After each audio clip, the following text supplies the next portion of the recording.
Hello, welcome to No Drop. Even though I'm a non-competitive amateur athlete, I still get a lot out of setting goals. Goals aren't usually data-driven or very specific in a way of, I'm not trying to raise my FTP by a certain amount, but I set goals more in a way to just give myself some intention and some purpose. And it really helps to make sure that I'm making progress because I do enjoy the pursuit of just sort of getting better and better and more capable.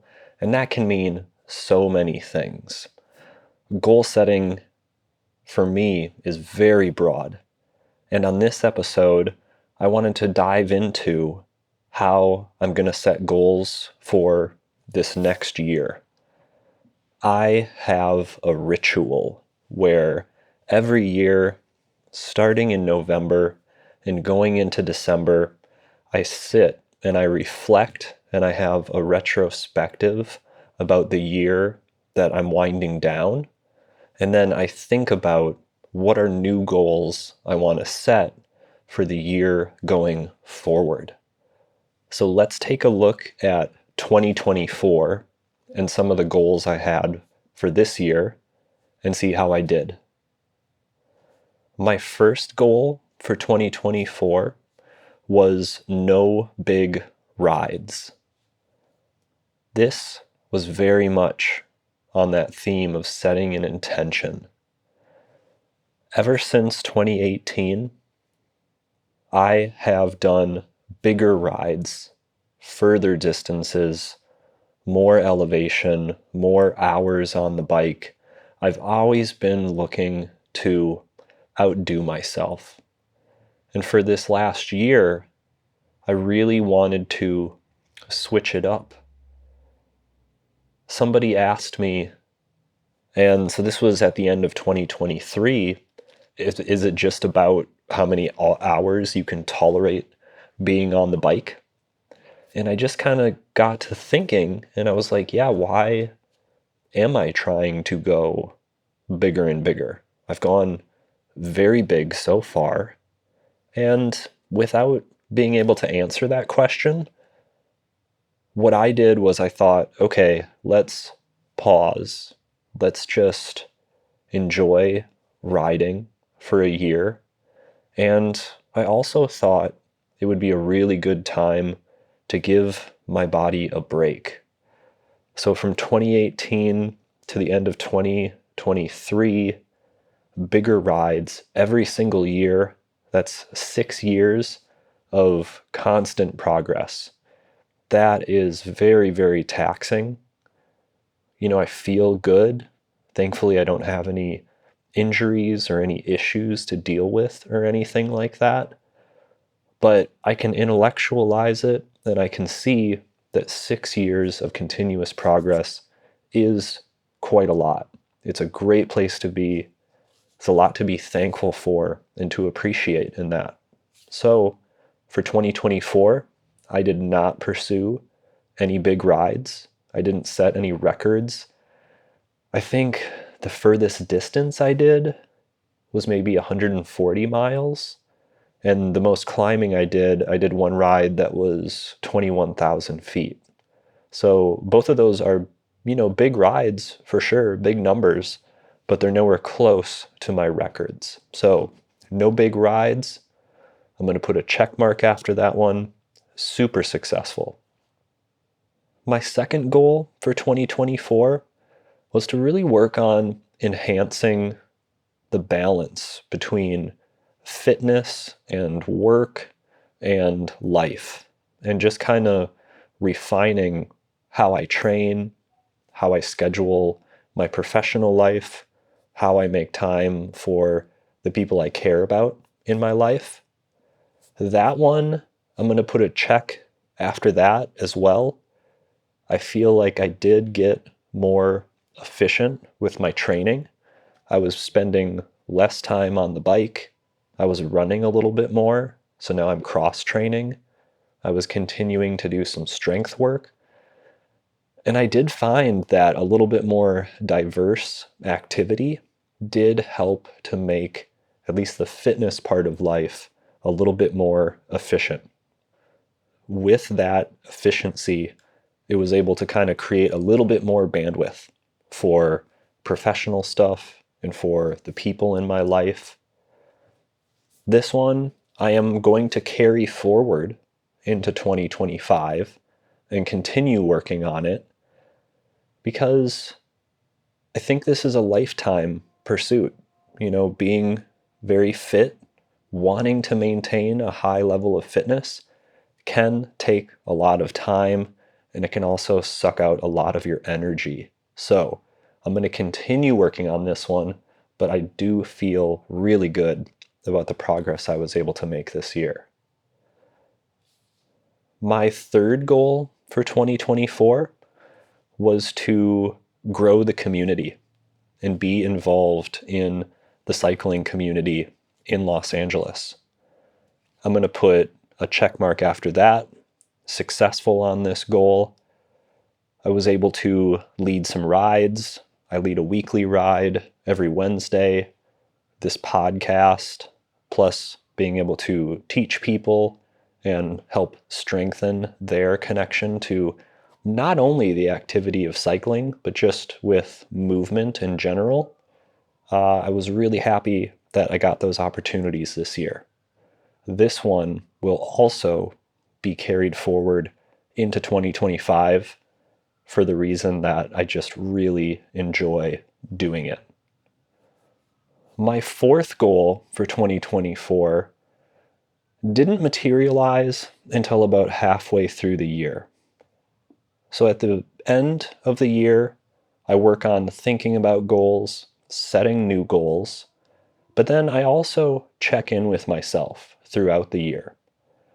So about halfway through the year, with the way that I was training and with the lower volume on cycling, I was finding myself in an interesting place where I was gaining a type of fitness I hadn't really had before.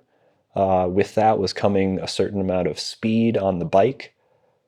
I had some PRs this year that were very surprising. So I saw myself getting faster. And that was not a goal going into the year. If anything, I was trying to just sort of take it a little bit easier this year. So once I noticed that was happening, I had two different paths in front of me. And one of them was I could pursue the speed and I could try to train it and get even faster.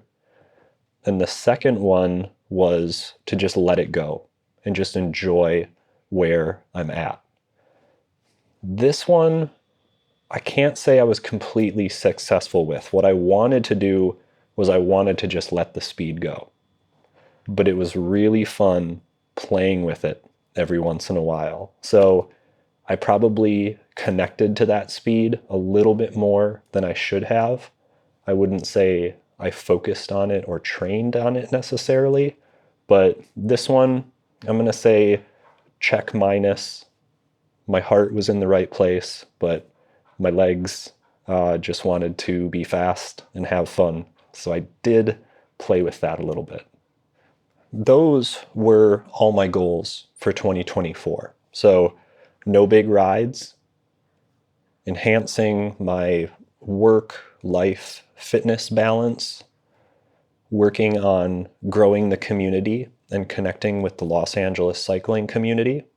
And then about halfway through the year, when I was seeing where my fitness was taking me, trying to make the goal to let go of that speed and just enjoy where I was at.